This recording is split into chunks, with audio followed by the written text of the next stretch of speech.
Yo-Yo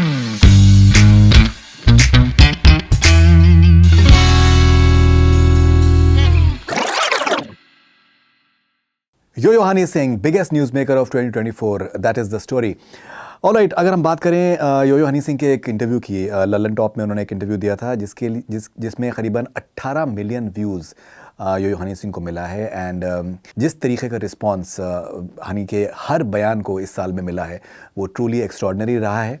and हम लोग बात करेंगे that why I feel that Honey Singh is the biggest news maker of 2024। जिस तरीके का कमबैक किया है हनी ने इस साल में, देखिए एक होता है प्रोफेशनल कमबैक, एक होता है कि आप एक बहुत ही मुश्किल दौर से आप गुजरें, चाहे वो हेल्थ के लेवल पे, चाहे वो पर्सनल लेवल पे, कि आप बिल्कुल एकदम लोग आपको they stop bothering about you to a certain extent.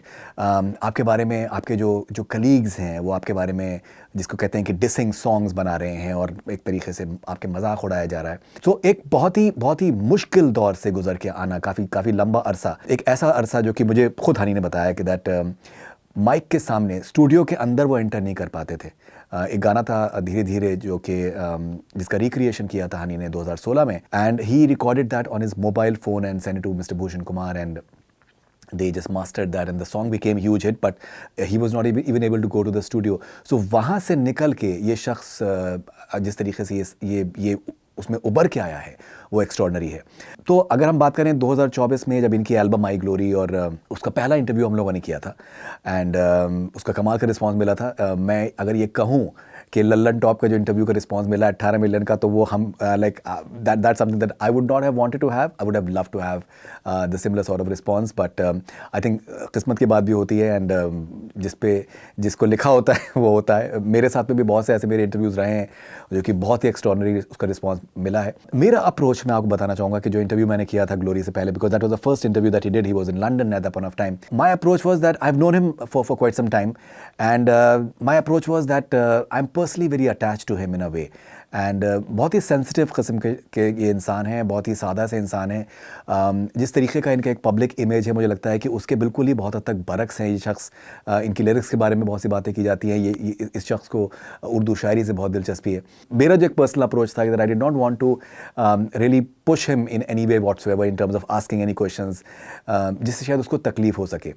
And we got a great response for that interview, लेकिन जिस तरीके से लल्लन टॉप के इंटरव्यू में उनका रिस्पॉन्स मिला है वो आउटस्टैंडिंग था। आई थिंक जिस तरीके के reels flooded everywhere whatsoever.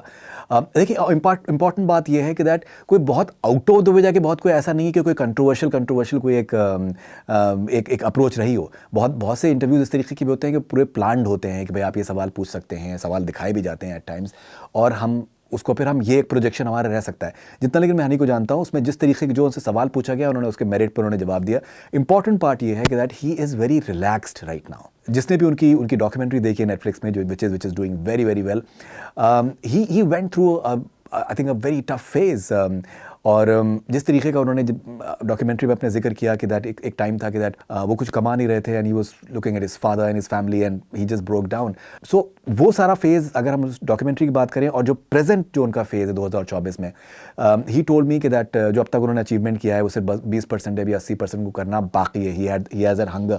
More importantly he is very relaxed, he looks very relax. उनकी बॉडी लैंग्वेज में एक ठहराव है। He seems to be enjoying himself, may be like never before. उनको किसी को कुछ प्रूव नहीं करना है। He just wants to express himself. और ये आई थिंक बहुत से आर्टिस्ट की निशानी भी होती है, बड़े आर्टिस्ट की निशानी होती है कि दैट वो एक सर्टेन मकाम पे जब पहुंच जाते हैं तो उनको किसी को कुछ प्रूव नहीं करना है। They just want to prove things to themselves and they start enjoying the whole process of creating songs, and this is what I have noticed in Hani as far as 2024 is concerned.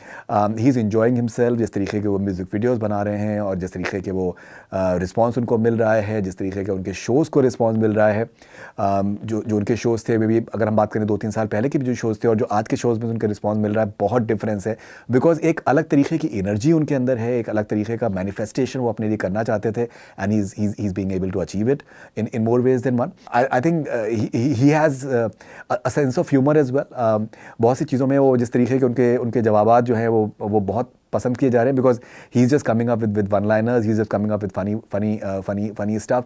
And ये once again ये एक बहुत बड़ी जीत है, because अगर आप एक इतने मुश्किल दौर से अगर आप गुजरे हैं, जहाँ पर आपके हेल्थ के इश्यूज़ हैं, मेंटल हेल्थ के इश्यूज़ हैं, दवाइयाँ आपने आपने आपने बहुत आपने खाई हुई हैं, you've come out of sleep issues whatsoever, and after all that phase, if you can laugh at yourself, if you can enjoy yourself, if you can have a funny sort of outlook towards life, I think that story commendable. He also told me a story कि वो एक बार कहीं पर किसी restaurant में थे और एक उनकी किसी एक प्रेग्नेंट एक लेडी वहाँ पर आई और उन्होंने कहा कि that she wanted some wishes for the child that is going to be coming out.